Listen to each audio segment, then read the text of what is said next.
My family called me the mistake that ruined everything for 30 years. So I vanished overnight and became the CEO who just fired my brother from his dream job. Hi lovelies. Subscribe to stay part of our storytelling family, and let us know in the comments where you're watching from. Now let's move forward with the story. I stood in my childhood kitchen, my mother's words echoing like a death sentence. You were the mistake that ruined everything, Morgan. Everything. She didn't even look at me when she said it, just kept scrubbing the same plate she'd been washing for 5 minutes. Behind her, my father nodded, his silence somehow louder than her cruelty. This wasn't new. I'd heard variations of this my entire 30 years on Earth. But something about that Tuesday evening with the autumn light filtering through yellowed curtains made those words finally crack something open inside me. My brother Aaron laughed from the living room, where he sprawled across the couch I'd bought them last Christmas. Come on, Mom. Don't sugarcoat it. His girlfriend, Simone, giggled beside him.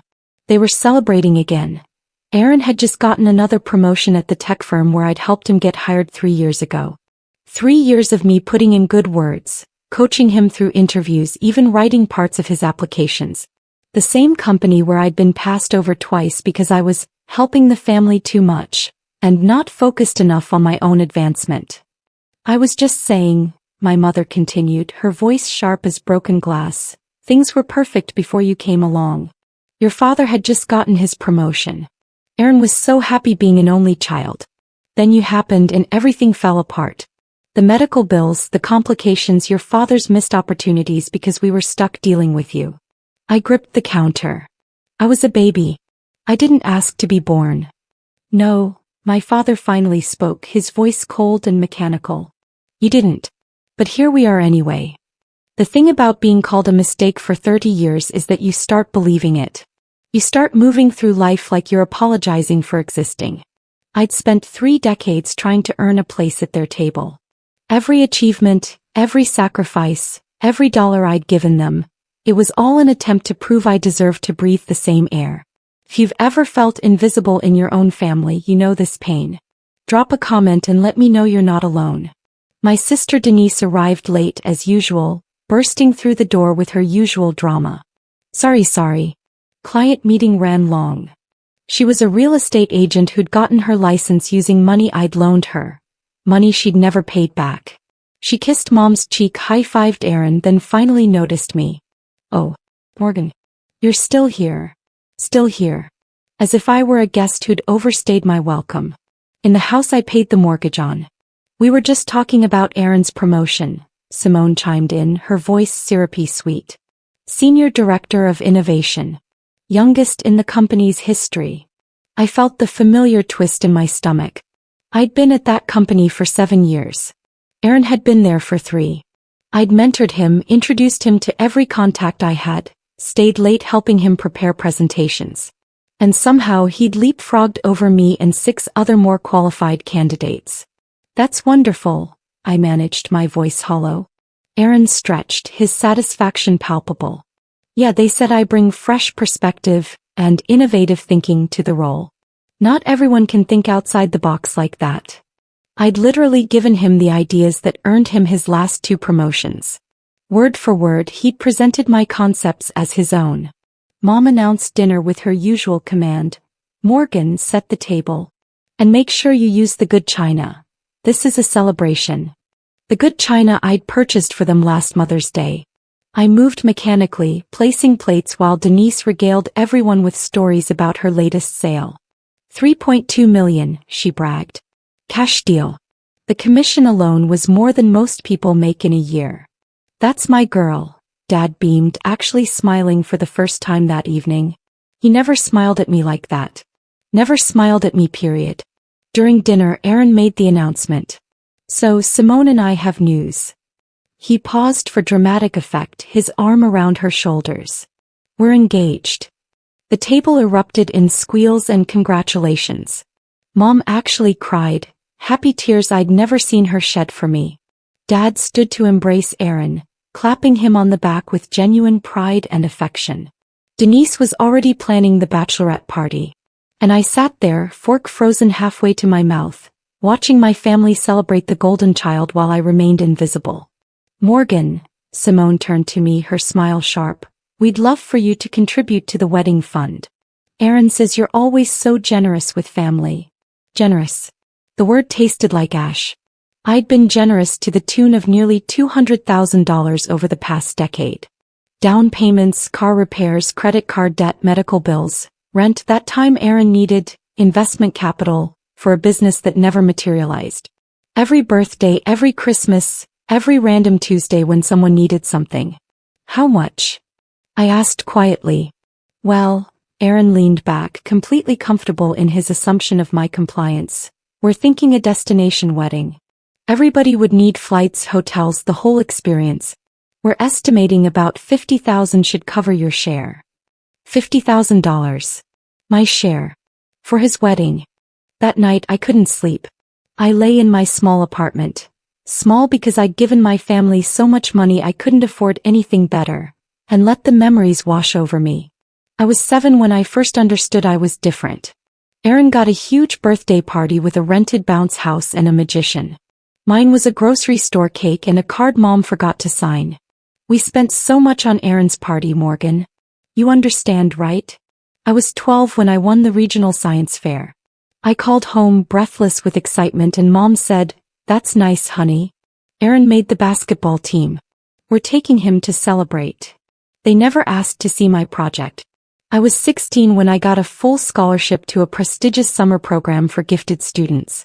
Dad said, "Can't you do something normal for once?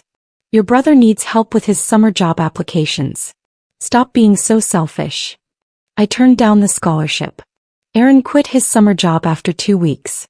I was 22 when I graduated summa cum laude with degrees in business and computer science. My family didn't come to the graduation. Aaron has a softball game, Mom explained. It's the semifinals. You understand. I was 25 when I landed my first major job with a 6-figure salary. Instead of congratulations, my father said, "About time you started pulling your weight. Aaron needs help with his student loans." Have you ever achieved something amazing only to have it minimized by the people who should celebrate you most? That's a special kind of pain. The memories kept coming, each one a fresh cut. Every holiday where my gifts were met with disappointment while Aaron received genuine gratitude. Every family photo where I was positioned at the edge, easily cropped out. Every conversation where my accomplishments were glossed over but Aaron's mediocrity was celebrated as genius. The next morning I called in sick to work. The first time in 7 years. Instead I drove to a coffee shop across town, opened my laptop and started digging. I'd always been good with data and patterns. It's what made me valuable at the company, even if it never translated to promotions. I pulled up Aaron's personnel file. I still had access from my role in operations, and started reading. What I found made my blood run cold. Every major project Aaron had been credited with, I'd either done the work or provided the framework. His innovative solutions? Ideas I'd shared during family dinners or late-night phone calls when he'd called, asking for advice. His impressive quarterly reports? Repackaged versions of analyses I'd created. But it went deeper. I found email threads where he'd explicitly taken credit for my work. My sister helped a bit with the preliminary research he'd written to our boss, but the strategic vision and execution were all mine. In another, Morgan's good at the grunt work, but she doesn't have the leadership qualities for advancement. I, however, have been thinking about this role for years. I started documenting everything. Screenshots, saved emails, timestamps. 3 hours turned into 6. 6 turned into 10. By the time the coffee shop closed, I had a file folder so damning it could end his career. Then I expanded my search. Denise's real estate license? I'd paid for the courses and exam fees, yes. But I also discovered she'd been listing me as a co-signer on properties without my knowledge, putting my credit at risk for her commissions. My parents' house? The mortgage I'd been paying for 5 years was in my name, not theirs. They'd transferred it during a temporary hardship, and never transferred it back. I was their cash machine, their scapegoat, their insurance policy, and they'd never seen me as anything more. I spent the next 3 days in a fog, maintaining my normal routine while my mind spun with dark calculations. Thursday evening my phone rang. I almost didn't answer, but old habits die hard. "Morgan, sweetie," she began, her tone suggesting she wanted something. "Your father's car needs new brakes. About $800. Can you Venmo me by tomorrow? He has that important doctor's appointment Monday." Sweetie. He called me sweetie when she wanted money. The rest of the time I was Morgan at best, the mistake at worst. "Sure, Mom," I heard myself say. But I didn't send the money. Friday, Aaron texted, "Hey, can you review this presentation for me? Big meeting Monday. I know you're good at catching details." The presentation was for a promotion to vice president, a role I'd applied for 6 months ago and been rejected from. They told me I wasn't ready for executive leadership. I opened the file. It was terrible, poorly researched, full of logical gaps, formatted like a high school project. The old Morgan would have stayed up all night fixing it, making Aaron look good, ensuring his success at her own expense. I looked at it for 30 seconds, then closed it. "Looks good to me," I replied. "You'll do great." Saturday morning, Denise called. "Emergency. I need you to co-sign on a client's rental agreement. They're perfect tenants, but they need a guarantor with better credit. Please. It's a huge commission. I'll totally pay you back this time.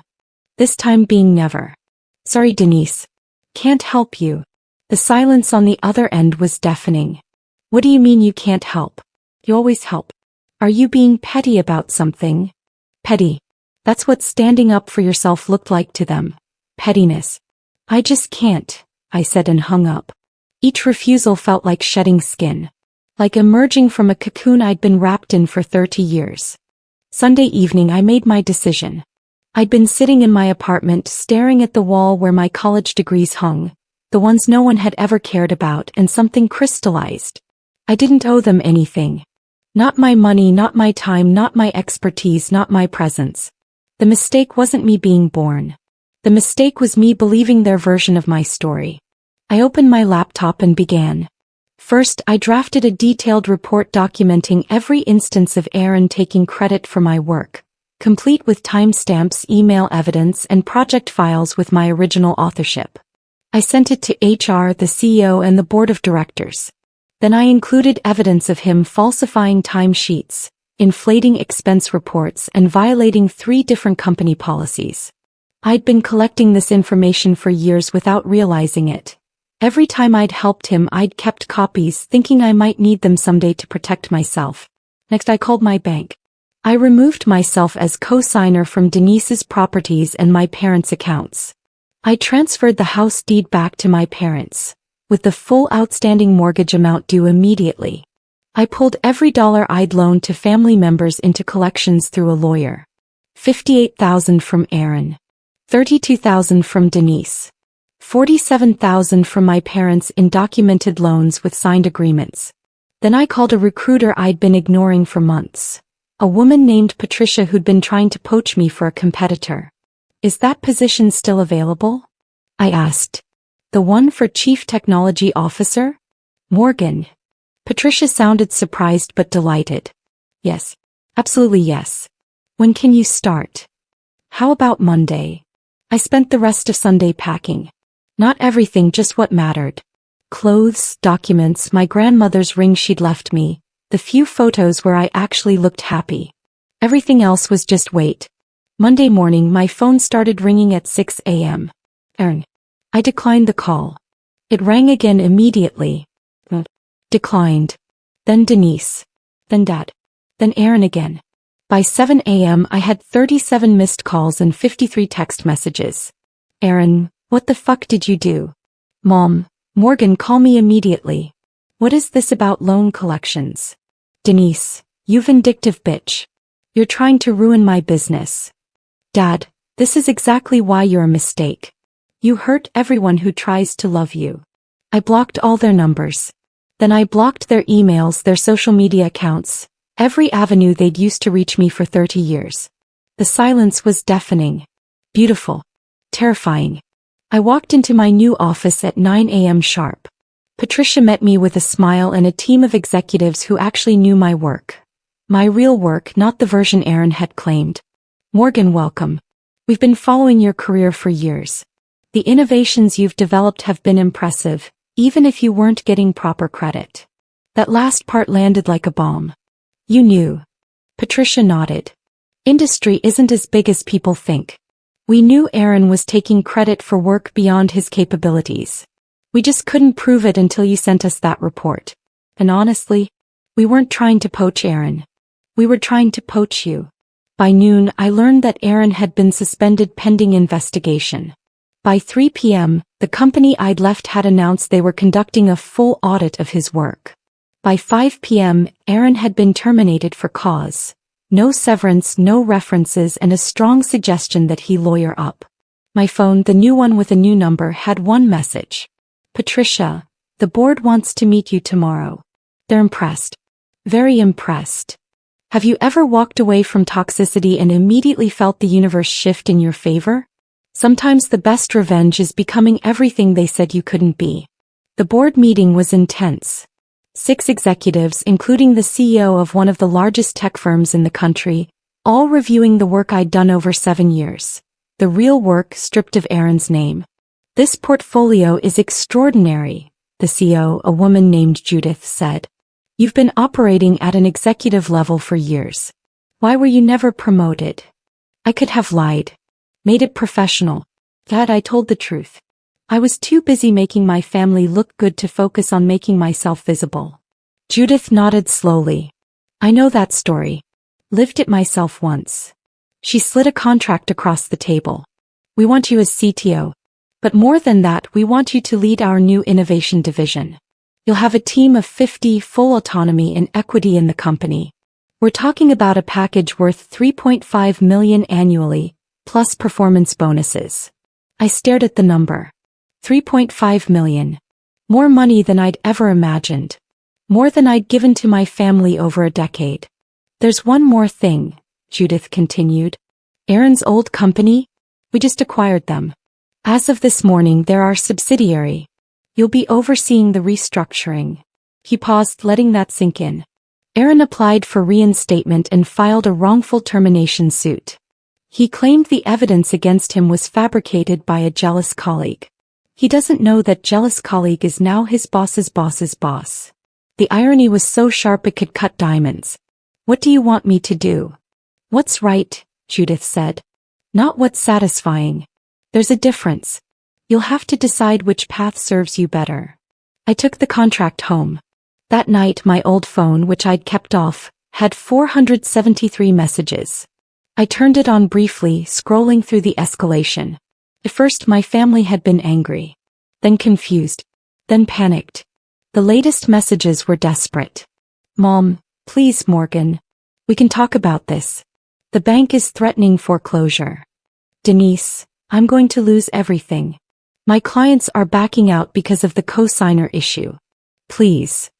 Aaron, I know I messed up. But we're family. You can't do this to family. Family. That word again. The weapon they'd used to keep me compliant for 30 years. I decided to meet them. Not because I owed them anything, but because I needed to close this chapter properly. We met at a neutral location. A restaurant I chose, expensive enough that they couldn't make a scene. They arrived together, a united front, looking haggard and desperate. Mom had aged 10 years in 2 weeks. Dad's handshake. Denise's designer outfit couldn't hide the panic in her eyes. Aaron looked hollow, defeated. Thank you for meeting us, Mom began, her voice small. This was new. Mom was never small.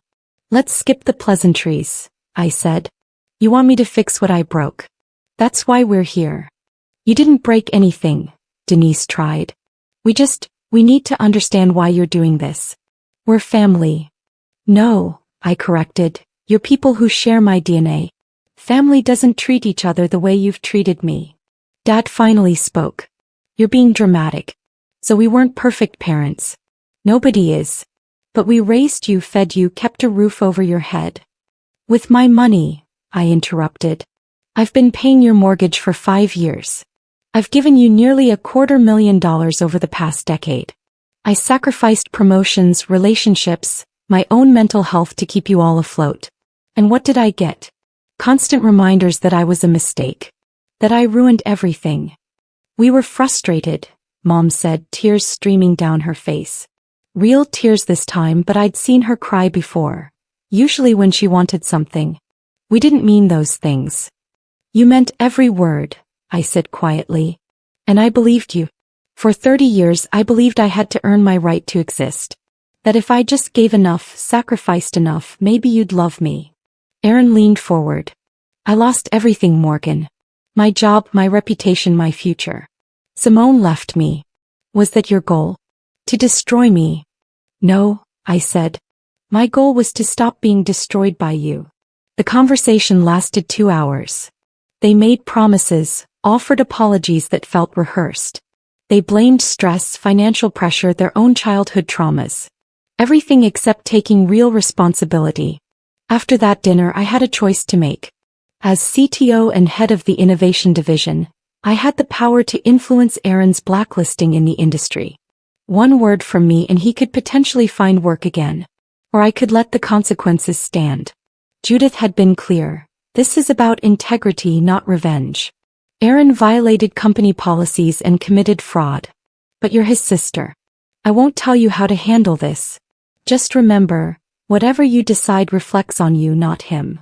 I thought about that for days. I thought about the little boy Aaron had been before I was born. The one who'd had his parents' undivided attention until I ruined everything. I thought about how my birth had genuinely changed their lives, how Mom's difficult pregnancy had cost Dad promotion, how the medical bills had set them back. I couldn't change that I'd been born. But maybe I could understand that my existence had consequences I didn't choose. Then I remembered something. I was 16, sitting in my room, crying after being uninvited from a family trip to the beach. No room in the car, they'd said, even though there clearly was. Aaron had come to my door. I'd thought maybe finally he'd be kind. Instead he'd said, you know, if you just accepted that you're not really part of this family, things would be easier for everyone. Stop trying so hard. It's embarrassing. He'd been 21. An adult. He'd looked at his teenage sister's pain and twisted the knife deeper. I made my decision. I wouldn't help Aaron, but I wouldn't actively destroy him either. The consequences he faced were his own. The blacklisting, the lawsuits, the career implosion. Those were results of his choices, not my actions. I'd simply stopped being his safety net, his ghostwriter, his scapegoat. If you've ever struggled with setting boundaries with toxic family, you know this guilt. Drop a comment and tell me, how do you handle it? But I did do one thing. I paid off my parents' mortgage completely, then signed the house over to them with one condition. They could never contact me again. 6 months later I was thriving. The innovation division I led had launched 3 successful products. My team respected me. My bank account was healthy. I'd started therapy, really good therapy, and was slowly learning what it felt like to exist without apologizing for it. I'd even started dating someone, a software engineer named Terrence, who thought my dedication to my work was admirable, not something to exploit. Then Patricia called me into her office. Judith wants to see you, she said, her expression unreadable. My stomach dropped. Had I made a mistake? Done something wrong? Judith's office was all glass and steel, overlooking the city. She gestured for me to sit, then slid a folder across her desk. This came to my attention yesterday. Inside was a letter. From my mother. It was addressed to Judith, to the board, to HR, to everyone who mattered. In it, she detailed a completely fictional version of events. According to her, I'd always been troubled, vindictive, jealous of Aaron's success. She claimed I'd stolen Aaron's work and framed him. That I'd manipulated my way into this position. That I was unstable and dangerous.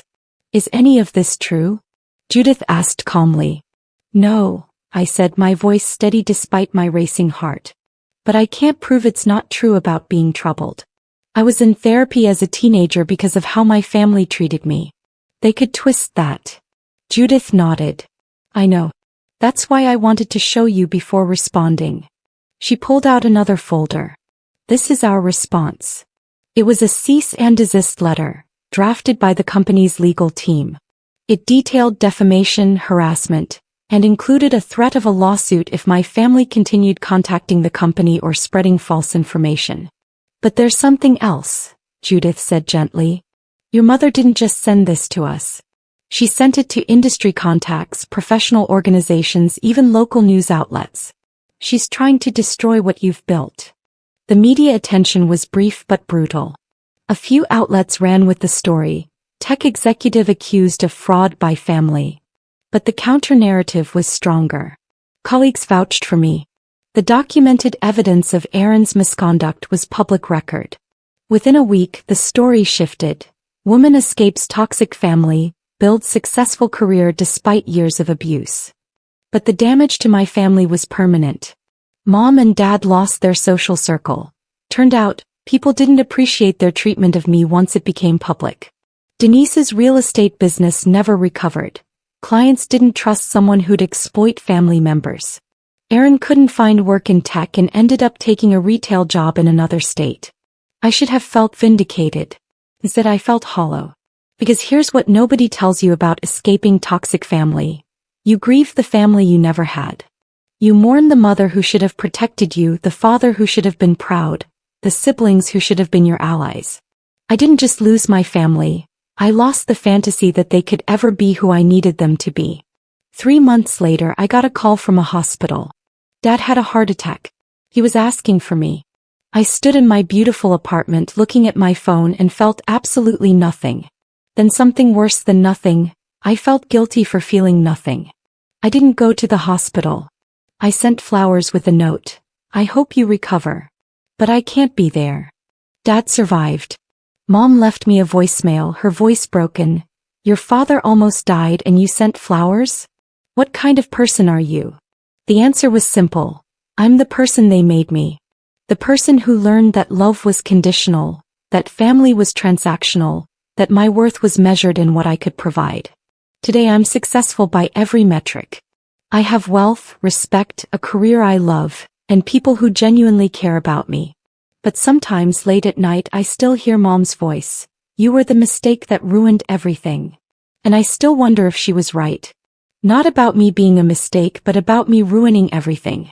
Because sometimes the cost of saving yourself is watching everyone else drown. And you have to decide if you can live with that. I chose to save myself.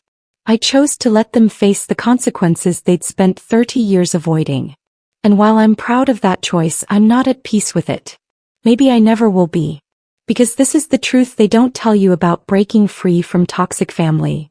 Winning doesn't feel like winning. It feels like surviving. And survival isn't a happy ending.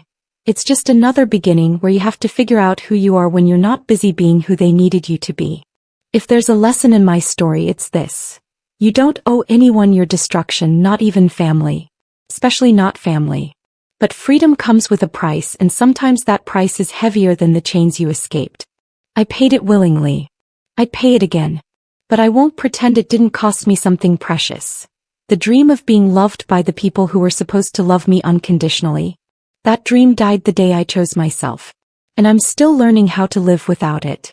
If this story resonated with you, please share your thoughts in the comments. Have you ever had to choose between family loyalty and self-preservation? How did you handle it? Let's support each other in the comments below. And if you found value in this story, please like, subscribe, and hit that notification bell. Sharing these stories helps others who might be living through similar situations feel less alone.